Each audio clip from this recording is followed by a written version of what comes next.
আজ ফলহারিণী কালী পুজো।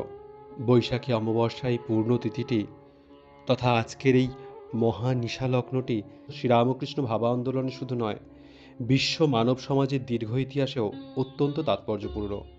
তিনি ফলহারিণী কালিকা, যিনি ফল আহার করেন, যেমন তেমন ফল নয়।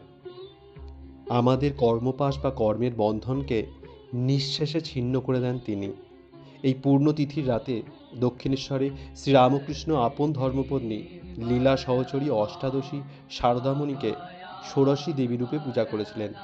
দীর্ঘ ১৫২ বছর আগের সেই তারিখটি ছিল বাংলার ২৪শে জ্যৈষ্ঠ, ইংরেজির ৫ই জুন। রাত ৮টা নাগাদ মা শারদা পুজোর স্থানে উপনীত হলেন। নির্জন নিস্তব্ধ রাত্রি, রুদ্ধ কক্ষ। ঠাকুরের ইঙ্গিতে মা আলপনা আঁকা পিঁড়িতে উপবেশন করলেন। ঠাকুরের চৌকির উত্তর দিকে যে গঙ্গা জলের জালাটি রাখা ছিল তার দিকে মুখ করে, অর্থাৎ পশ্চিম দিকে ফিরে বসলেন তিনি। ডান দিকে রাখা আছে পূজার সমস্ত আয়োজন। স্বয়ং পূজারী ঠাকুর বসলেন পূর্ব দিকে ফিরে। পূজার শুরুতেই নিজের হাতে মাকে আলতা সিঁদুর পরিয়ে দিলেন, কাপড় পরিয়ে পান মিষ্টি খাইয়ে দিলেন। মন্ত্রপ্লুত জলে তাকে অভিষিক্তা করে উচ্চারণ করলেন প্রার্থনা মন্ত্র। তারপর শুরু হলো ষোড়শী পূজা।